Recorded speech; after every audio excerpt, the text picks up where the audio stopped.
Buonasera a tutti, possiamo iniziare. Buonasera a tutti, benvenuti, un saluto anche a coloro che sono collegati da remoto. L'incontro di questa sera è l'ultimo del public program che ci ha accompagnato nei mesi scorsi alla scoperta degli artisti e dei temi della mostra Nature Cultures, realizzata dal Castello di Rivoli e da OGR Torino con il sostegno della Fondazione per l'Arte Moderna e Contemporanea CRT ed il contributo straordinario della Fondazione CRT. Mostra che potrete ancora visitare fino nei binari 1 e 2 delle OGR fino a domenica. Abbiamo affrontato numerosi argomenti in questi mesi, alla presenza di grandi ospiti. Abbiamo parlato naturalmente di arte povera, con molti dei protagonisti proprio del movimento dell'arte povera. Abbiamo parlato del rapporto arte-natura, del rapporto natura e artificio. Abbiamo parlato di ecologia, di cambiamento climatico, di tecnologia. Ecco, questa sera chiuderemo davvero in bellezza con un tema che direi essere quanto mai attuale. E ho l'onore di presentarvi il dottor Stefano Buono, un fisico di fama internazionale che ha lavorato per molto tempo a fianco del premio Nobel Carlo Rubbia e che tra le numerosissime i suoi impegni nel 2021 ha fondato una startup, Nuclei, che ha sede a Londra e Torino e che si propone un obiettivo davvero decisamente sfidante, e cioè quello di produrre un'energia nucleare pulita. Ecco, questo sembrerebbe un ossimoro, in realtà potrebbe non esserlo e dottor Stefano Buono ci spiegherà come mai. Probabilmente vi chiederete, ma questo cosa c'entra con l'arte, cosa c'entra con la mostra Nature Cultures? A questa domanda risponderà l'altro ospite che abbiamo qui questa sera, Carolyn Christov-Bakargiev, direttore del Castello di Rivoli, Museo d'Arte Contemporanea, già direttore di Documenta, curatore di fama internazionale, co-curatore di questa mostra, con la quale proveremo a capire se l'arte, con i suoi molteplici linguaggi, con la sua capacità di interpretare, di leggere il presente, possa in qualche maniera esorcizzare un po' il timore che abbiamo di fronte a questi temi e proporre delle letture, degli scenari alternativi. Io ringrazio il pubblico che ci ha seguiti con molta passione in questi mesi, vedo tanti che sono venuti a tantissimi appuntamenti, vi ringrazio voi che siete qui stasera e il pubblico da casa. Ovviamente ringrazio gli ospiti che sono qui con noi, che hanno accettato di essere qui con noi. Lascio loro la parola e auguro a voi un buon proseguimento. Prego, Carolyn.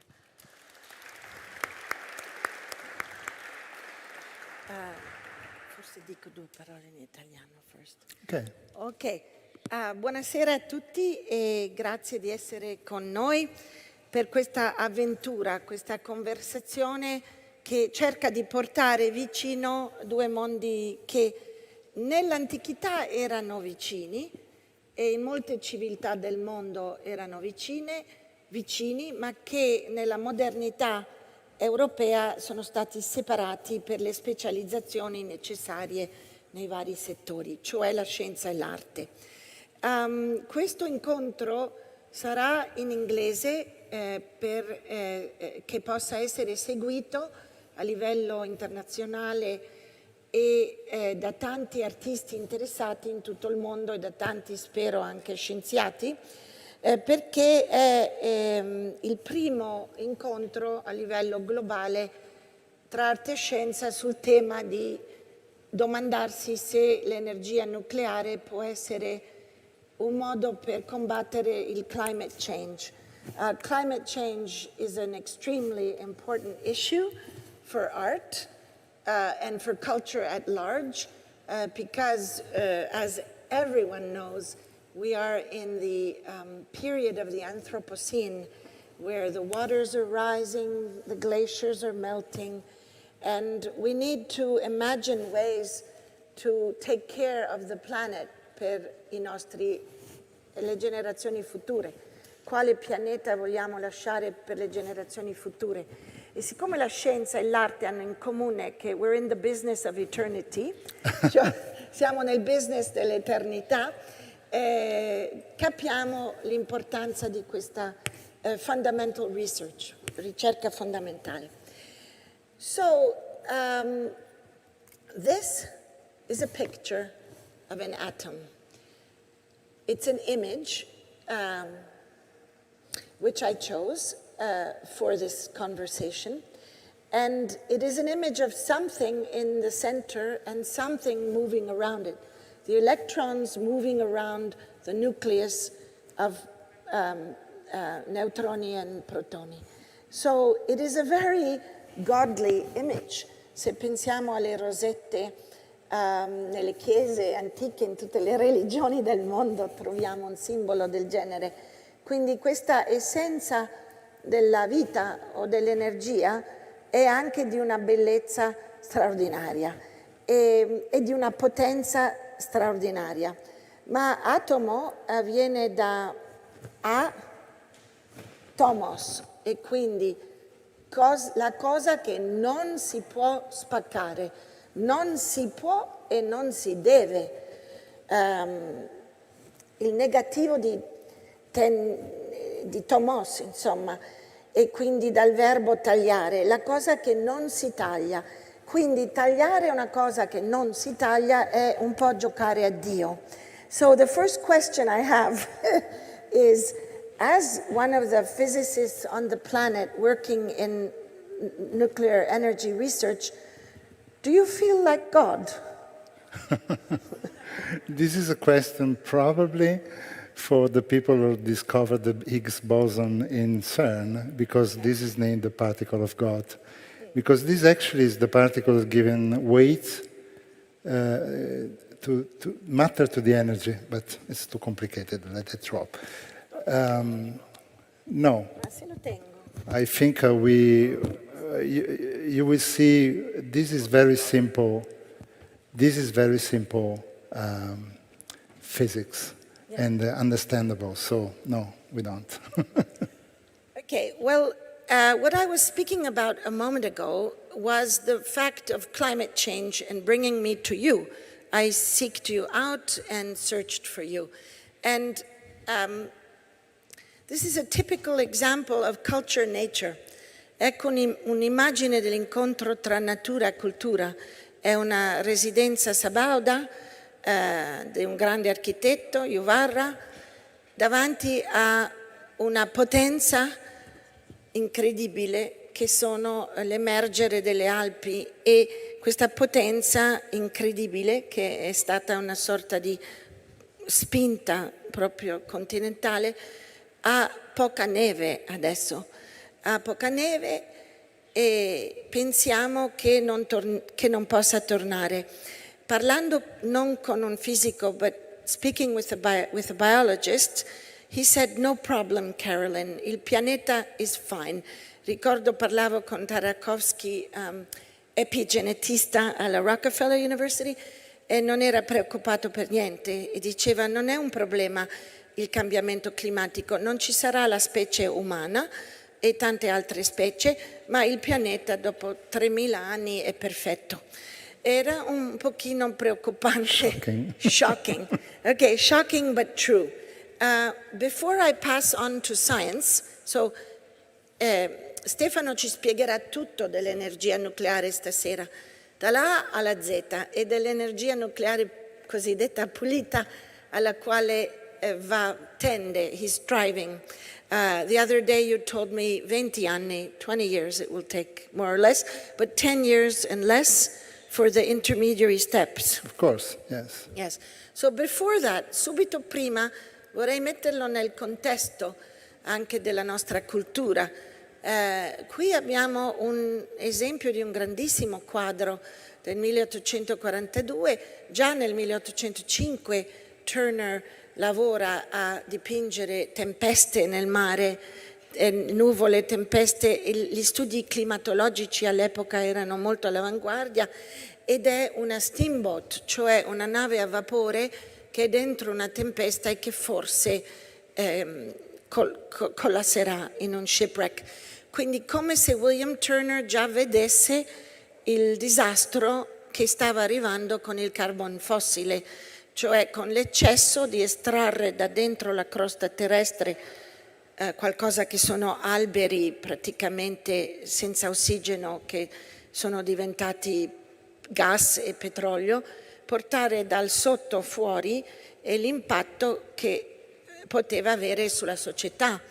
È molto pericoloso. Per esempio, questa è un'immagine di Witness, è una famosissima immagine, ma che rappresentava moltissime città dell'Inghilterra dell'Ottocento, che non sono così adesso. E questo era Londra nell'Ottocento Victorian, le case erano coperte di soot, di black burnt coal, di carbone bruciato, ma oggi sappiamo che invece non è così. E quindi un argomento di cui vorrei parlare a breve, quando passo la parola, è la questione della paura del nucleare, perché se si fossero fermati alla paura del carbone fossile non avremmo avuto Londra molto, molto più pulita nel XX secolo. E quindi adesso siamo arrivati alla fine forse del carbone fossile, ma all'inizio era una catastrofe, non c'era ancora una situazione sicura. So that's a metaphor that I'd like to bring. And then a few more things. Marcel Duchamp and the Great Glass, the Large Glass, one of the most important artworks of the 20th century. I see Marcel Duchamp in this photograph in 1915. He's reflecting on technology, he's reflecting on machines, he's reflecting on the ability of humans to think mathematically, la beauté de la mathématique he would talk about, but he's also accepting the broken glass, the accident in his work. So the large glass breaks and he accepts it and incorporates the accident in the artwork. And then we have the question of waste, nuclear waste or waste in general, the aesthetics of waste, l'estetica della, come si dice, dei déchets, nuclear waste. In English or in Italian? Rifiuti. Nucleari. So that from something which we throw away, and this is the key to your incredible research and invention, the key to the future, from something that we throw away or want to throw away, like nuclear waste, you seem to have found a way to use it. And artists have had the idea of waste as an aesthetic potential since the early 20th century. Nature Cultures, l'equilibrio fra cultura e natura nell'incontro di Giuseppe Pennone. Questo è un albero che è a Kabul, anche in mezzo alle guerre, in mezzo a quello che è il ritorno dei talibani. L'opera è lì, nei giardini di Baghe-Babur Donato, e l'opera è nell'incontro fra l'umano e il non umano, perché il marmo resta e l'albero cresce diversamente per via dell'incontro. Quindi l'incontro fra noi e questa materia atomica. L'ecologia nella nostra storia dell'arte, ecological concerns pass through Joseph Beuys, of course, the importance of planting trees, and they also pass through indigenous knowledges. This is Cherokee artist Jimmy Durham, who made a monument out of the trash to tell us in 1996 that we were heading towards a catastrophe. And of course, Olafur Eliasson, the beautiful presence of absence pavilion around the melting of the ice in the north. Okay, so. I think that now you will realize the first difference from an artistic mind and a scientific mind. You tell me to speak English, I speak English. You're creative and you're switching between Italian and English. So what should I talk? In English? Well, it is the first conference of this sort worldwide. So let's continue in English, but then I make you stick to your to your own language. Okay, okay. Okay, so I think you really put the basis of what is the situation, the concerns about the climate change. And this has created actually what somebody calls a nuclear renaissance. So an interest into the nuclear energy. And I wanted to highlight a few reasons why this is very important for the climate, for the planet. The first thing that I want to show you and want to explain to you is that nuclear energy is 1 million times or million times more concentrated than any other form of energy. like chemical energy. So I made a comparison. I thought about my telephone, and the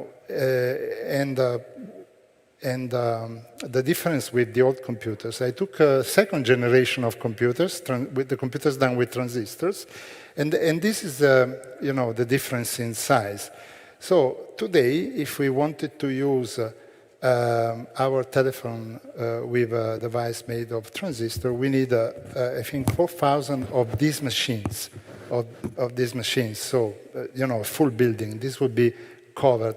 So think about you are in the future, you are today, and somebody, somebody tell you, well, instead of your phone, you have to use something that is 1 million more massive, and it's impossible. So we would laugh today that we should, if we would use this kind of technology.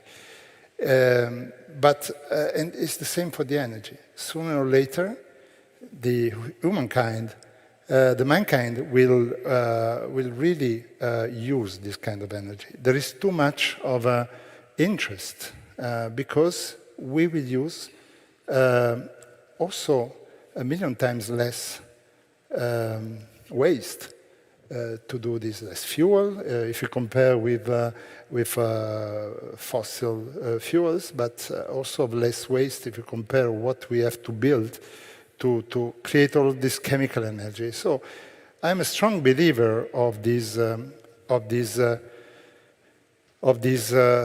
energy for the future of mankind. You're saying that if we use nuclear energy in a secure way, we will resolve the problem of 1.2 or 1.5 increase in temperature globally. I think that nuclear energy is the energy needed to substitute the fossil fuels. Okay. The rest has to grow, has to be implemented, is very important, but this part needs to be needs the support of nuclear energy. So how does it work? The simple ABC.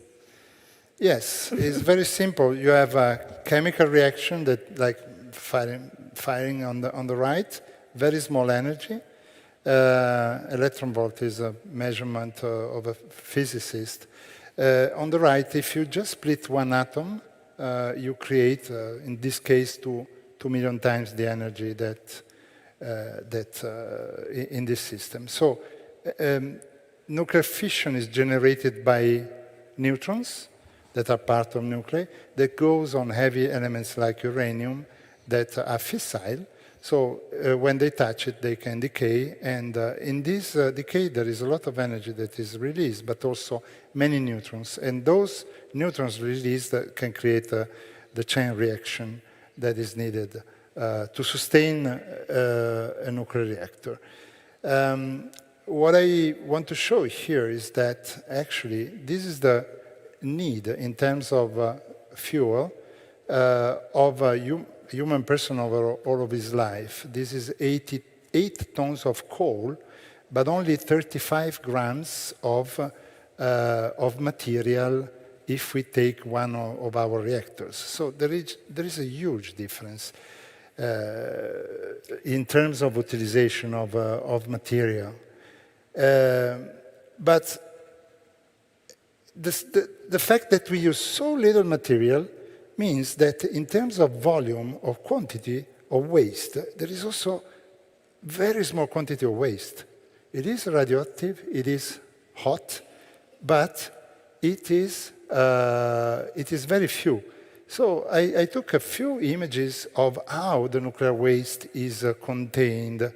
In the bottom left part of the picture, this is the high-level waste repository of a full Switzerland. All of the Switzerland, 5 reactors, all over the country, this is the waste.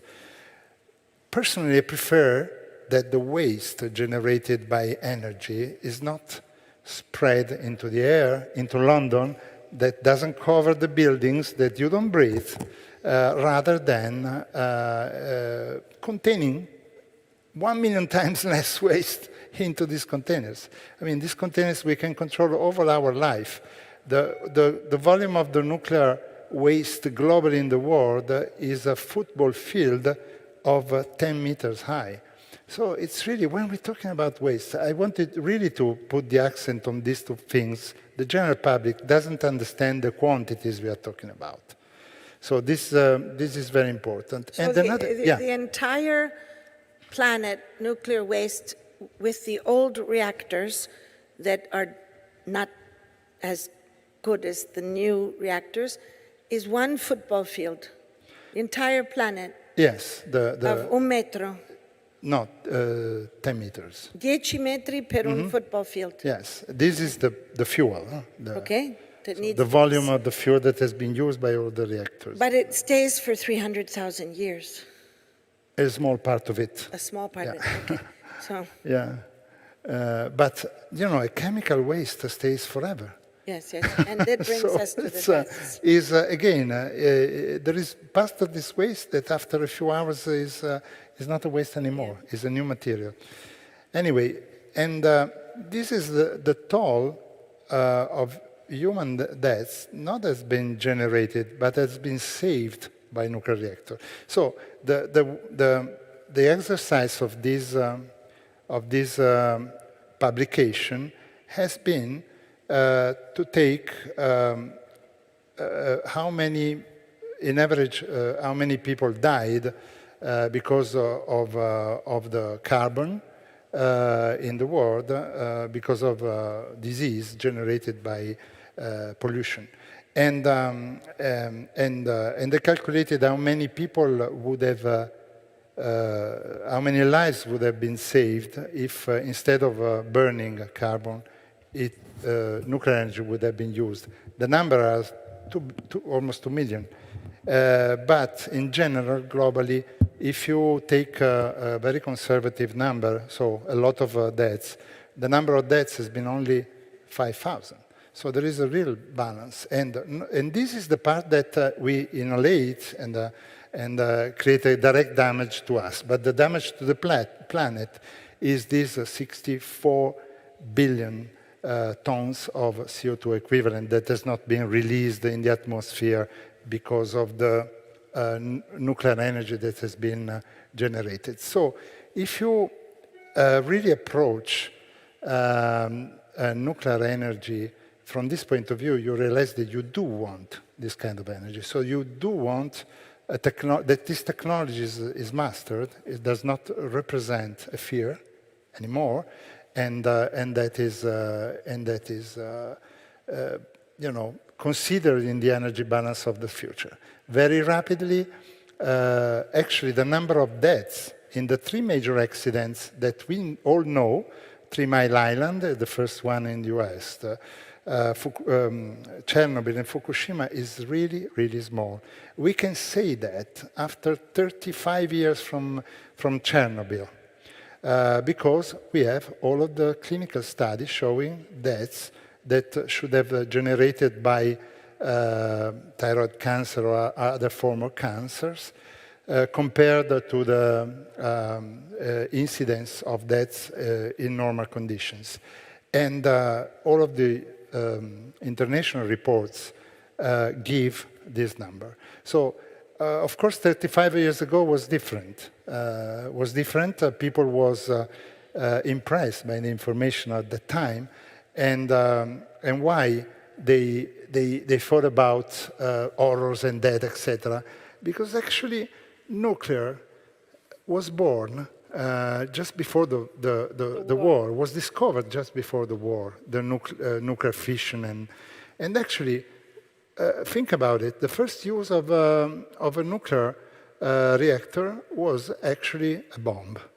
And then there was the Cold War.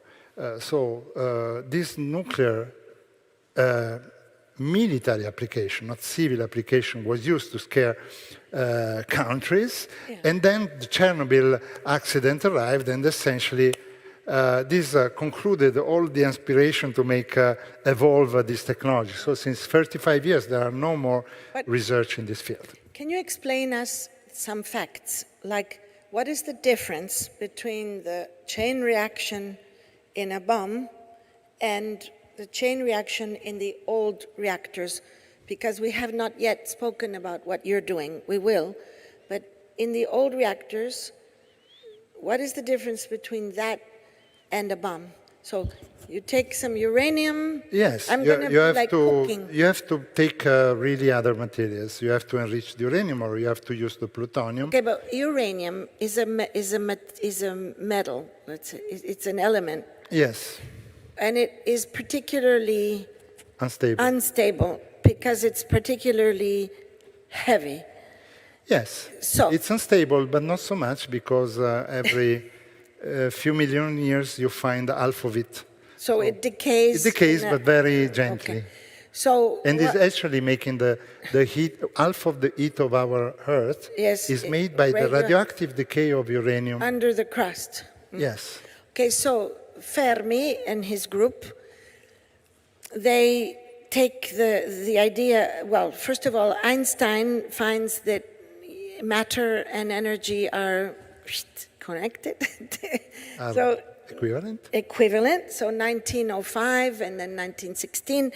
But then we go fast forward to 1938, Yes. Fermi and so on, and they find out that if you put enough uranium together, because it's unstable, it You will can provocate the chain reaction the chain reaction. Yes. And the chain reaction means that some energy is released Yes. when two or three neutrons come out, And then you continue this, and two neutrons go hit other atoms, and one becomes the heat, Yes. goes up and hits So the water. in a bomb, you try to make this reaction in a second. And to do this, you have to make completely different design. You have to really make a device that create an implosion, compressed material. So the idea that the nuclear power station can explode like a bomb is science fiction. Science fiction. But the reason is that you put other elements inside. So you put, I'm just going to explain come in una cucina, perché mi piace cucinare. So prendi l'uranio arricchito, lo metti in barretta nell'acqua calda, e esso comincia a fare il sua reazione. Yes. Due neutroni picchiano altri atomi, uno va su, scalda l'acqua è una specie di bollitore. You start to increase the temperature because you create a lot of energy. And it makes the turbine. And then you turn a little bit lower the gas, because you want to control, don't want to... But how do you do that? How do you slow with down? With control bars, with devices. Other materials. Yes. That dump the... Okay.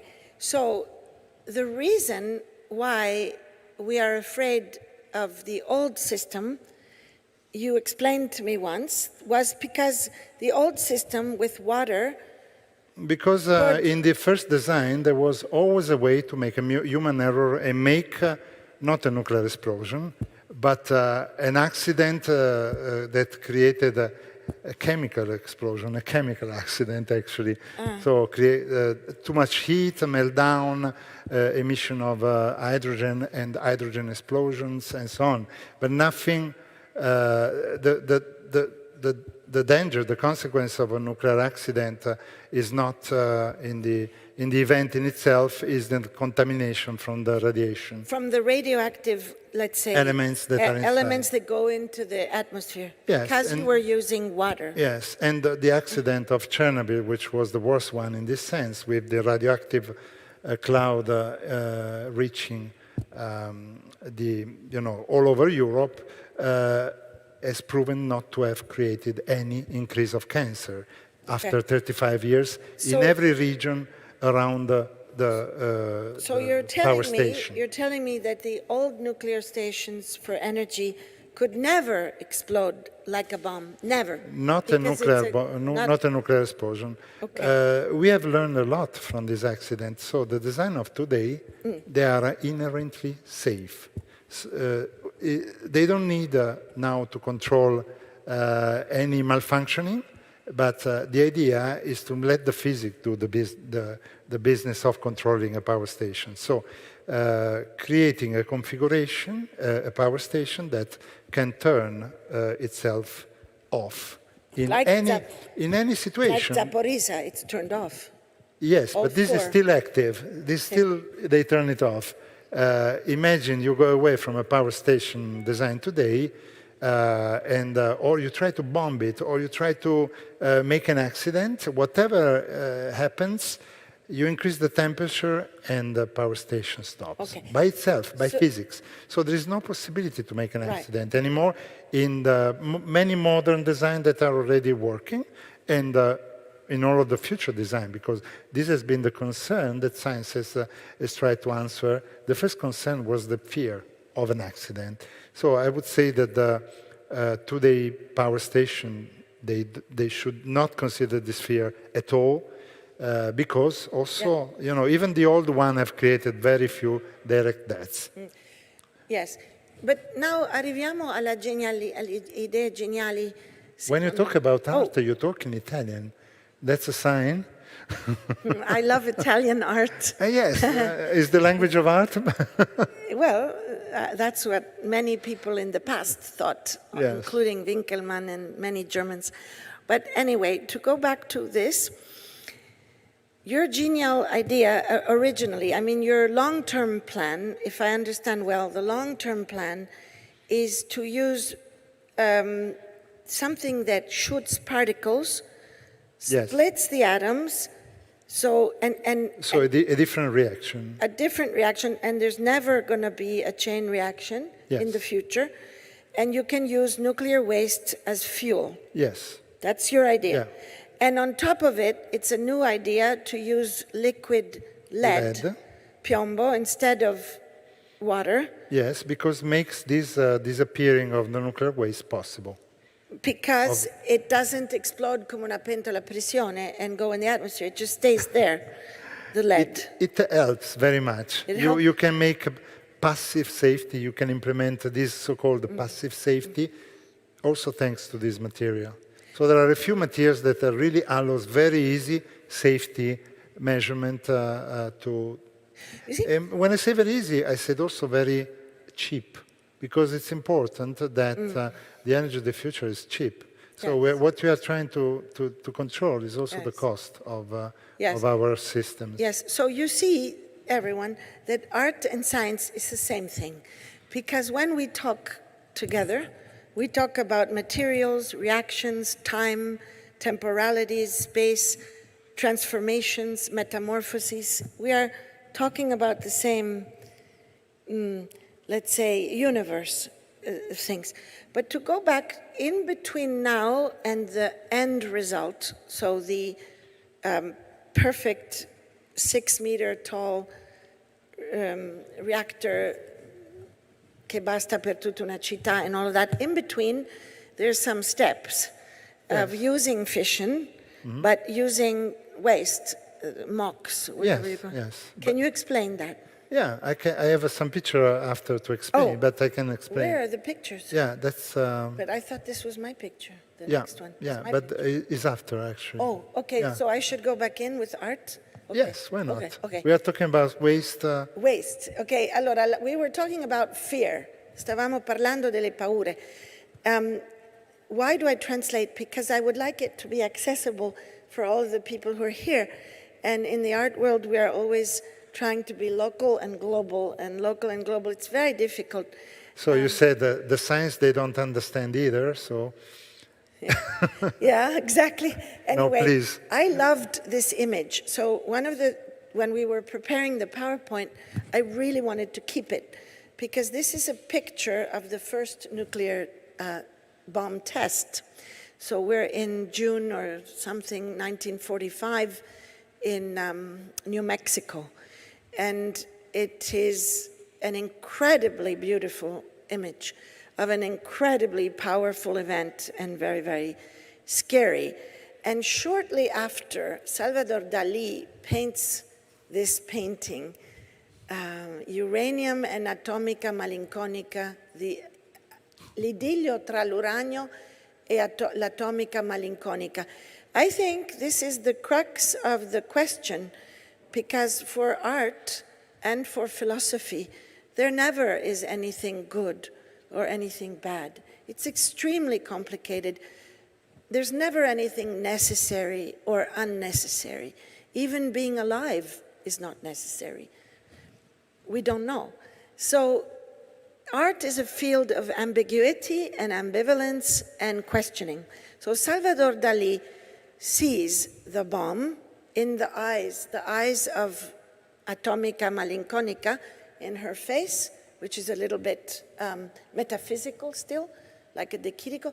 We have the eyes of the airplane that dropped the bomb on Nagasaki and Hiroshima. But below, on the bottom to the left, we have Uranio. So Uranio is in love with Atomica Malinconica.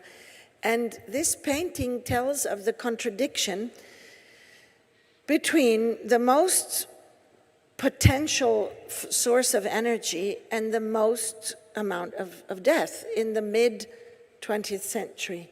So if we think that all of the nuclear power stations would never have happened if there had not been the research for the bomb, then we have a strange contradiction in our soul, in our mind. Well, hopefully it would have happened after, which would have made civil nuclear energy more successful. Yeah, maybe.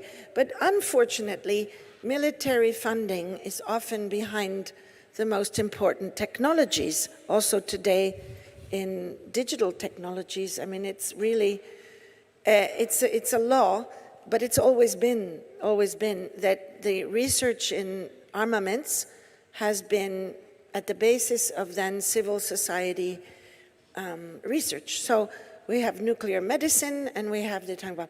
So this painting by Dali really tells you what it was to be alive at the birth of nuclear energy in this world. And Jackson Pollock, I believe, was also reacting to that world, to that pulverization of the atoms, of this atomic age. They used to use the word atomic era, atomic age, and it is this world where there is no perspective, there is no depth, there is no Renaissance space. There is a field of marks that are all entangled on the plane. And we're talking about the years in which the basic research was being done in your field. So in Italy, we had the Nucleari, Movimento Nucleare, l'arte nucleare, 1952, 54, 57 exhibitions, il manifesto, which says, you know, le teste degli uomini sono carichi di esplosivi, ogni atomo sta per scoppiare, i ciechi, cioè non nucleari, ignorano tutto questo. So it's the awareness of Icaro. Icaro is not aware. Icaro flies to the sun and falls.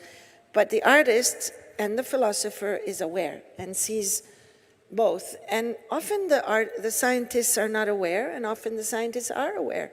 I hope you are. Yeah, I think so. I think many artists have been aware. But so, we are not aware of what's next. Often the discovery drives the innovation true. And new theories. But we are aware of what's next, because Ci buttiamo and its visionary, unfounded, unscientific knowledge, but often it is aware. So l'arte nucleare, a cui erano vicini anche altri artisti, Piero Manzoni, many great artists, Lucio Fontana and so on, it really was, I think it was not against nuclear energy nor in favor of nuclear energy. It was astounded by this ability to break the to break the atomos and actually do it. So I see Lucio Fontana's concetti spaziali, especially the Fine di Dio. We're talking 2 years after La Baia dei Porci, no? The nuclear standoff. Yes, maybe 1 year. Yeah. And in Japan, where the bomb had gone, we have artists developing gutai, some of the most extraordinary works and we have Atsuko Tanaka making her electric dress in Japan, and we have Gerhard Richter in his early work, Unable to Breathe. You know, it's a self-portrait with a mask. It's about the fear. So for me, this artwork is the most intense image of the post-Second World War fear. And this continues until the 2012, more or less. The Otolith group did a beautiful piece about Fukushima in Japan, which was a radiant sun, was still like that. But here we go back to you, because everything changes, I think, after 2012. Yes, What's so that? I think you asked me how our reactor works. I think the order is a little bit... We can go back yeah, and but forth. I think, yes, I think we can show a small video on our machines. So we are coming back not to science, even to technology, which is a level below, because we just wanted to tell also you what we are doing, why I'm here talking about these new reactors.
So very simple, 1 minute show about how a reactor works. It's just a water heater. So you just have heat, and you transfer the heat the best way you can out of this nucleus, and then you make the energy. And Can I ask you, how does it work? Perché riesce a usare gli scarti nucleari come benzina, diciamo, come fuel? How does that work? because we are using this lead, and we keep the neutrons more energetic, so they can burn with a lot of heavy elements that have been created by the older reactors. So you have an uranium, natural uranium, and then these neutrons, slow neutrons of this generation of reactors comes to the atoms, and they're absorbed and became heavier elements, neptunium, plutonium, americium, curium. These heavy elements are, some of them decay immediately, others, they really stay there for hundreds of years. If you keep these neutrons with a lot of energy, and you have to use the lead to do so, then you break. Every time a neutron hits heavy elements, uranium, it breaks. So ideally, they would not create plutonium, americium, etc., etc. The reality is in between, but the amount of heavy elements can be always controlled, so they remain always the same. There is a limit, they are created, and then they all burn. That's why we can burn. If we put more, we can burn all of this material.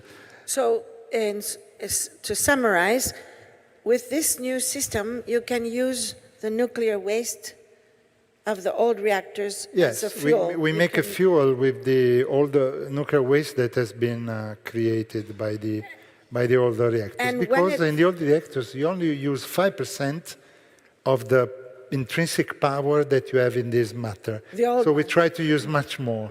We recycle over and over this material to use much more. And what comes out as waste? Other elements. Many elements, all of the elements you can think about it, rare earths, etc., in kilograms. But are they nuclear? They are all radioactive, but the radioactivity can disappear in 1 second, 1 minute, 1 hour, 1 year, or maximum 30 years, hundreds of years. That's the goal, to reach to a small quantity of material that after a few hundred years is really, you can go and mine rare earths in this material. So you can mine back, the materials that you might need for the industry. So you're actually cleaning the planet of the nuclear waste.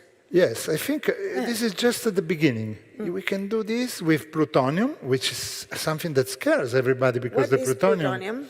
The plutonium is the material created by the nuclear reactors that can be used to make the bombs.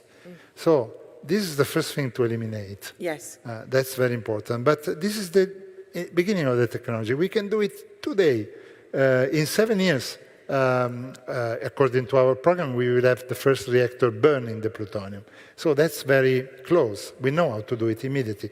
And then we can work to eliminate maybe a few other elements that represent less danger. But if you want to clean, the technology can make you clean everything. But you don't have to put into the environment your waste. If you put your waste into the environment, you cannot control it. You cannot come back and change it and reprocess it and give this waste another use. And once, I think at dinner, you told me that the nuclear waste that's on the planet now is enough to power the planet for 150 years. The whole planet. For thousands of years. Yeah. Thousands of years. Yes. What is already on what we made, what we produced. So we will not mine anymore in our machines, uranium. For thousands of years. Yeah, we will use what is available in the repositories. Okay, now, does that mean that the British will be very rich? Because if I'm not mistaken, the British have bought a lot of the... Yeah, they have the biggest quantity of plutonium in the world. So like Italy sold, Italy paid UK to take its nuclear waste. Yes. And now that waste is your fuel. Can be used as a fuel, yes. I tell you, la perfida Albione non finisce mai. But they have been the... No, sorry. No, it's okay. No, sorry. No, so actually a few words on what we're doing. We have our research team in Torino, but it's an international company. We are in London and we are in Lyon, because France and UK are the countries in Europe where now the research has been enforced and with support from the government. So these are the places where we will be building our machines, but there is a lot of research that is done here in Italy, especially 1 kilometer from here.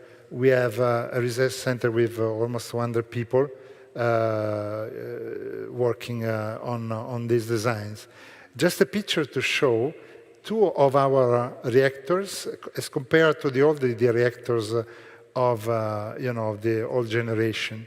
So you see, when you hear about small modular reactors, it's really small.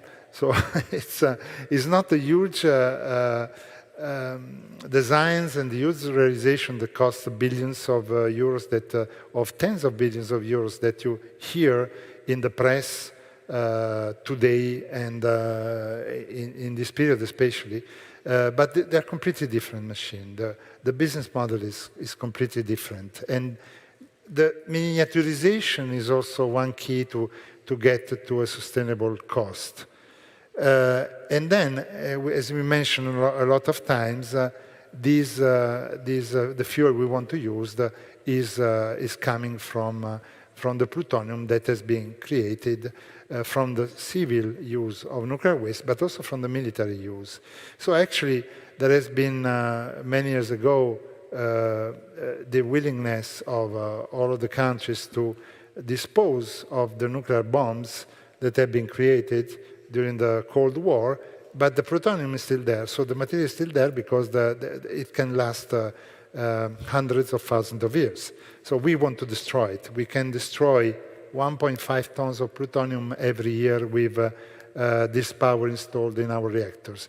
And considering that the free plutonium in the world is a few hundred tons, this makes the possibility of burning all of the plutonium really at reach by deploying this technology.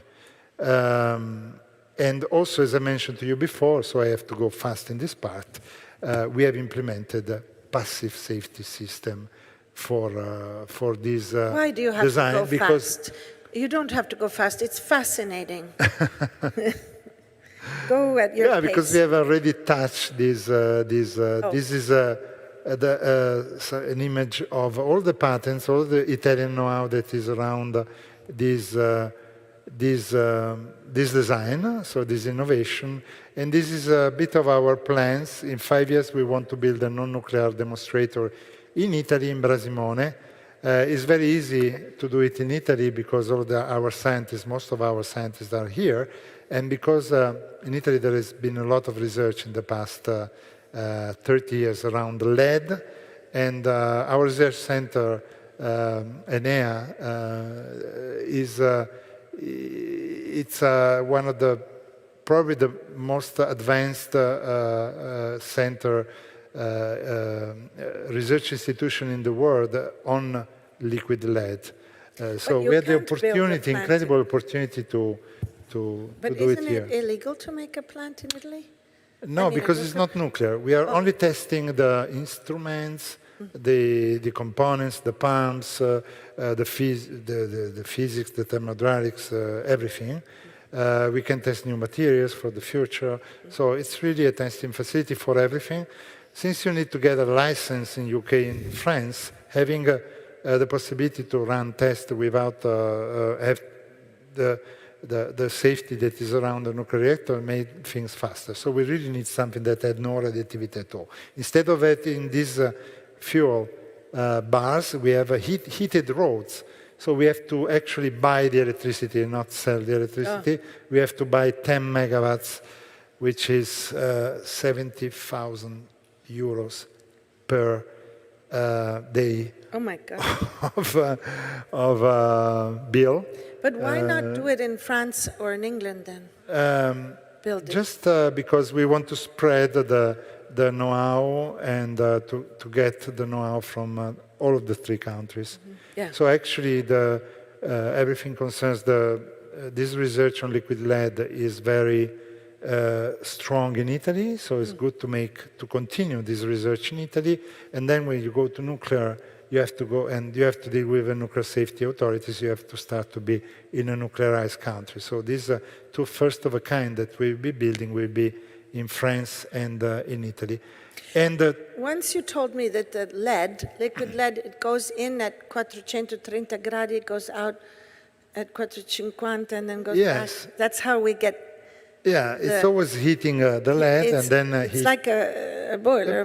It's a boiler made with lead, but then at the end you create vapor and you use the same turbines that you use everywhere. So it's very traditional. It's just the materials, just the combination is different. Okay. So the research center of Italy is in Brasimone, is almost abandoned. We are making complete refurbishment of these halls, of this old research reactor, and we are giving this research center a new life with many people coming from the company, and I hope many people coming from the... We should invite some artists, you know? I think, yes, please. Artists in residence. Yes, I think that could be the first transformation that you might do. That's a wonderful project. Yes. Save the Brasimone site, because the nature around is fantastic. We are in the middle of the Appennini. I wanted to tell you that I want now to connect a little bit with beauty and art. No? There is a lot of private companies that today are trying to make a new project of small modular reactors. And actually, for the first time, we don't want to see anymore this horrible architecture. And many of the companies are actually trying to do nice manufacturing center. And you see some of the examples. There is on the Nuclei is an American company, Rolls-Royce. Look at the building of Rolls-Royce, very different from Brasimone. Rolls-Royce? Look at Oklo, it's an American company. It's like a mountain retreat. Maybe, I don't know if they will be able to maintain such designs. I hope so. But it's something that is happening. I'm very happy it's happening because we also do want our facility to look completely different from what is the image of nuclear energy in the past. Even Norman Foster has designed has made an industrial design of a reactor for Westinghouse. This is a nice picture because it's a transparent shell. At the end is a iron shell, but still, even him has contributed to this. And these are other design of very, very small modular reactors because they want to do reactors so small that can produce 1 megawatt of power, so not a lot. But with these for little example, things, they want to put it on the moon. But that's what I was about to ask. Can we make those, Yes, new the NASA communities? has just done a call for tender, and all of this machine has been participated to a call for Then you tender can to make install a nice a nuclear planet. reactor on the moon Yeah, we could make mountains and trees and all sorts of things. with the power. You can do a lot of things. Can do a lot Not of on the moon because you don't have a lot of oxygen. Elements. We have to go to Yeah, Mars. but Mars, yes. Yeah, in I principle, thought that you was have. just in the brain of Elon Musk. But anyway, okay. Of course, you need nuclear power. In the 90s, working with Carlo Rubbia, we have designed with Agenzia Spaziale Italiana, the Italian Space Agency, a vector to go on Mars using nuclear fission from an americium reactor, something very sophisticated. Well, okay. Sorry. So, Back on Earth. Yeah. Back on Earth. Back on Earth. Back on Earth. A question which I ask all of you who are here and all of those who are listening is a question that you were not able to answer, and I am not able to answer because I have not done the research. But at a certain point, the term atomic energy or atomic age passed, and suddenly they started using the word nuclear energy. Now, of course, it is true that atomic energy is based on splitting the nucleus of the atom, not the electrons running around, but still it is a shift in the use, which I think has something to do in my mind, to detach the association from atomic wars and bombs, atomic bombs. So there was a new, like a semantic innovation and a shift to the word nucleo. But the word nucleo is so beautiful because it comes from something very much at the core of our being alive. It comes from the core of the noce.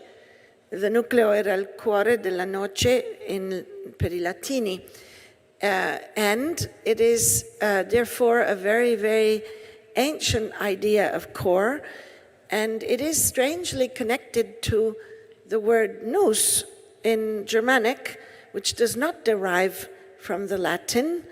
It is in an independent etymology, nous coming from nutu, which is Old Germanic.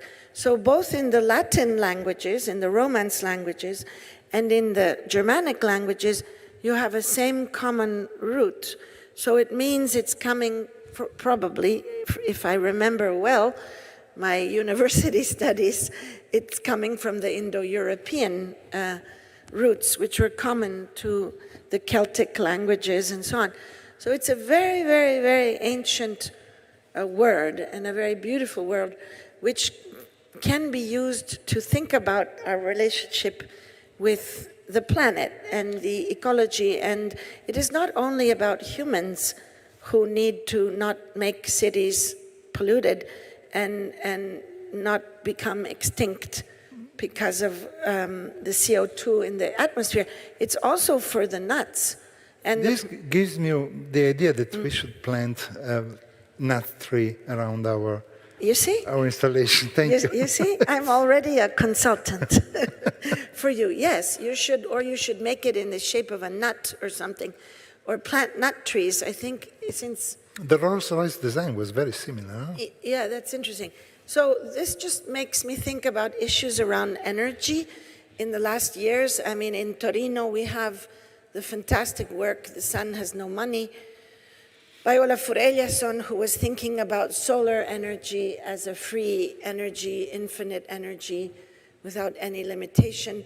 He made this artwork for Torino, for the Castello di Rivoli, and thanks to the very fortunate relationship between the Castello di Rivoli Museo d'Arte Contemporanea and the Fondazione CRT per l'Arte, he was able to make it, and we were able to collect it. So now it's part of the patrimoine, the heritage of great masterpieces that are in Piemonte. But that is a piece around solar energy, but it shows the attention of artists towards the question of energy. I think what's happening now is a very strange moment. I think that we are very close to a detachment of the association between bombs and war and accidents, nuclear accidents, and the nuclear energy. Artists who are growing and working in the digital age, they see a continuity between nature and culture. There's no discontinuity, and the human interaction through predictive statistics, which means using writing algorithms, can actually allow for a kind of artificial and non-artificial environment to develop, and there isn't so much of a fear. So here we see Pierre Huyghe creating a beehive, which is an artificial beehive, created by the algorithm that decided that in that branch, in that tree, because of the conditions on the island of Kistefos, the bees would enjoy that location. So there's a form of agriculture and a form of civilization which is not a human civilization. It's a human, scientific, together with other species intelligence, the intelligence of bees or of nuts or of trees. This is another image of this feedback loop between the natural and the non-natural, because the algorithm is constantly fed the data of what the natural environment is doing. So this continuity seems to be in the consciousness of artists. This is the study that every day is going on in the computer, to how to connect with the island. But what I mean by this is that there are new imaginary systems that artists are developing of a no difference between human and non-human. And it means a shift. It means that we have to stop thinking about me, me, me, me, me. But sometimes when you think about the bee, you actually are helping the human. So I think that in the future, the imaginary systems that are developing with artists are of a much more optimistic nature. This is, for example, introducing oysters in an area where salmon is being cultivated and the salmon is eating pellets to make it artificially red. So by introducing the oysters in the menu, so in a cultural field, you're actually cleaning the water from the pellets, which are making the salmon red. And this is the piece that is the installation in the museum about the salmon red herring. Another artist that I believe you have met. Yes, she was interested in a particular material that is nuclear waste. So I hope she will be maybe working on it. Well, maybe we invite her to your residency program. Yeah, why not? Why not? Agnieszka, she is indeed very, very interested in waste. So dal Merzbau to her, it's waste. This is post-Fordytes, a mineral that is created in Ford factory plants over the years of painting, layers of paint. So it's like a geological formation which is generated by the human. It's not the first. I mean, there are also blue minerals in ancient Egypt that are created by the human and that exist in our list of elements. And I'd like to end with Human One, because in a way, Beeple's Human One, he is walking in a landscape of waste. He's dealing with the waste, the digital waste of Buzz Lightyear and Smileys and trash of the digital world. no one is really thinking about the trash in the digital world too much, what to do with that trash, which is enormous, data constituted by data. But I believe that he's in a landscape which is maybe your nuclear reactor on Mars, or maybe in Detroit, or maybe somewhere else. But it is something that I thought, what do I have to do? No, just click again. Just show for a minute. And imagine, oh, we have to take the volume down. But it's an imaginary system which is very different from the imaginary system connected with fear of many years ago. So although there are no artists working on the nuclear right now, there will be. Yeah, I hope so, really. Oh, we have to end with Irene Dionisio, of course. In speaking about new imaginary systems, Irene Dionisio, who's an artist and filmmaker from Torino, who's now winning all these prizes and almost never in Torino. She's not with us this evening, but she did a very interesting piece recently about the mondo nuovo and the new imaginary systems which are connected with what you're doing. But she's studying how those imaginary systems are done. So she plugs in to the social media and grabs from the internet all the images that people are in their normal social media putting in to their, connected with the word Eden or paradiso or heaven and so on. And so basically this is not a creative painting made by an artist.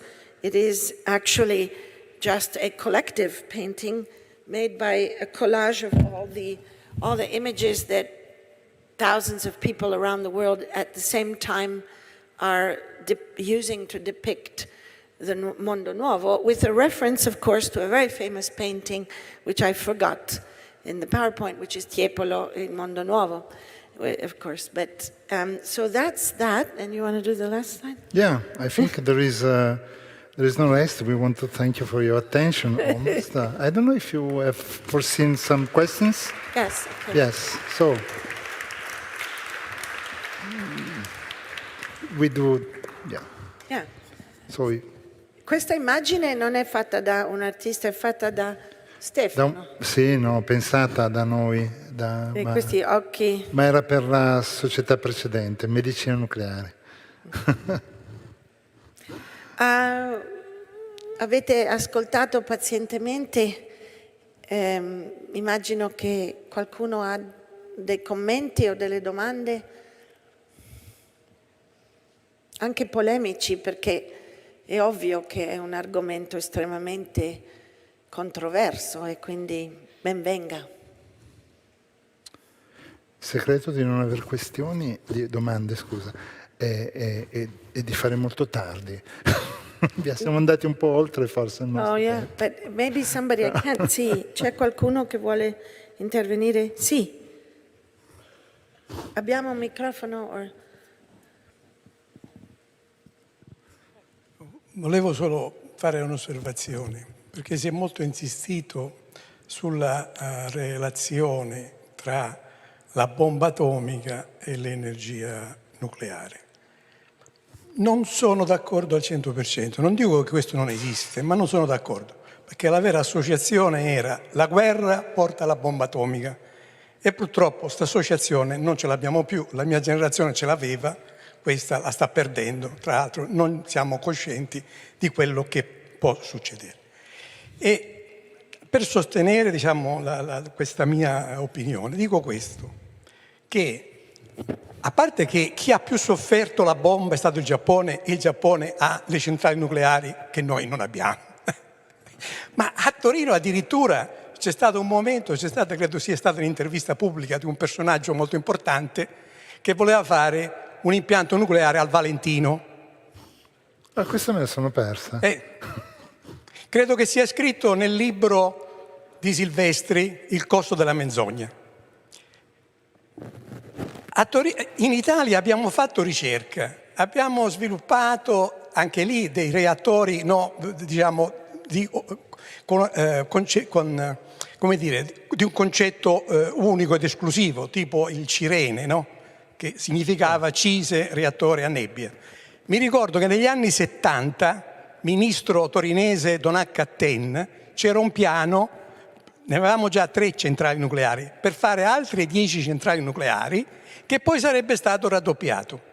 Quindi io non vedo l'associazione tra che l'energia atomica non è stata, l'energia nucleare non è stata implementata per questione di paura, no? No, era per, credo, un po' capire la sensibilità delle persone che lo associano e noi non vogliamo. Sì, però come si è finito? Perché appunto bisogna tenere conto che tra i pochi potenti, prima di Tangentopoli, andati in galera, c'era Felice Ippolito.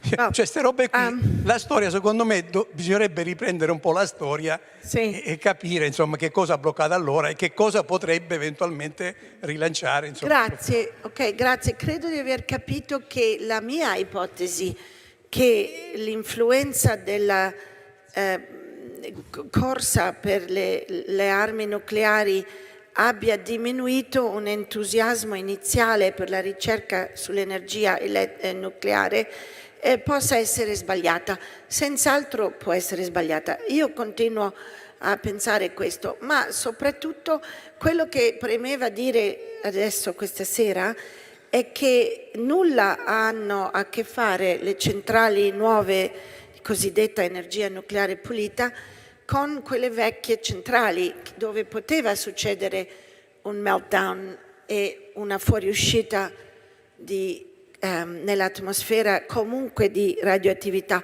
Per cui non esiste da parte mia una critica a chi ha voluto non andare per quella via in Italia. Io non vorrei politicizzare in nessun modo questo incontro, perché è comprensibilissimo che si possa pensare che sia pericoloso una fuoriuscita all'epoca. Quello che ci premeva e mi preme è che ad ogni artista con cui parlo e dico "Oh, I have to introduce you to Stefano Buono and blah, blah, blah. You know, also people really wanted to meet you." Yeah. Quando parlo con gli artisti bravi mi dicono "Ma non è possibile immaginare che non si risolva il problema del riscaldamento del CO2, cioè è che nessuno sta guardando fuori dalla box, cioè gli artisti sono abituati a pensare fuori dalla box, perché nei percorsi universitari sugli studi rispetto a diminuire l'impatto del cambiamento climatico non c'è il percorso nucleare? Perché? Perché è un tabù. Ma queste ricerche sono basate non su produrre altri resti nucleari, materiale radioattivo, ma su consumare come nostro combustibile, quegli scarti. Quindi è un procedimento ecologico di fatto di eliminazione di scorie nucleari. Gli artisti con cui parlo sono tutti affascinatissimi da questo e sono certa che il loro contributo, o almeno di alcuni di loro, perché non esiste la categoria artisti, cioè c'è Caravaggio, capirai che cosa c'entra con, non lo so, Bernini, nothing, per cui sono diversi, ma alcuni artisti sono sicura, perché vedo dalle loro reazioni, e anche filosofi sono interessatissimi a quello che sta facendo Stefano. E cosa significa? Significa che si sta per fare un cambiamento dei sistemi immaginari, which is my expertise. The imaginary systems in a society is my expertise. So I'm interested in the beginning of that shift.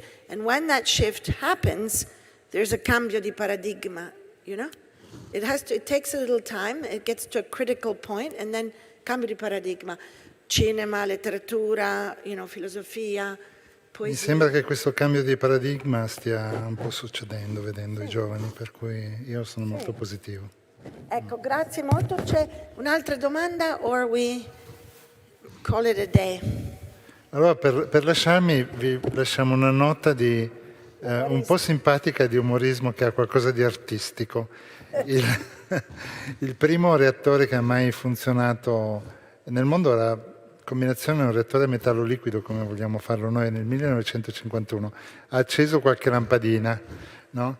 E in quell'anno hanno celebrato con un video musicale questo evento, questa accensione delle prime lampadine. Per cui mentre ci salutiamo c'è questo video un po' divertente, questo video musicale sull'energia nucleare come era vista negli anni 50 da un cantante.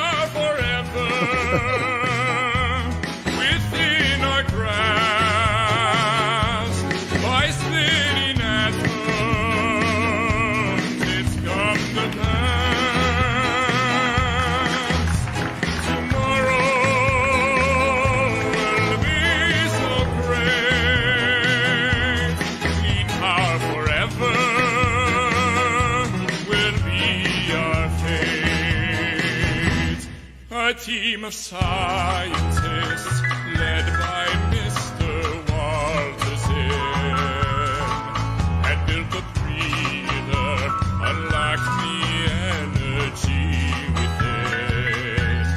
Enrico Fermi saw everything that could be. We switched the breather on and the neutrons made photons. Clean power forever within our grasp. By splitting atoms, it's come to pass. Tomorrow will be so great. Clean power forever.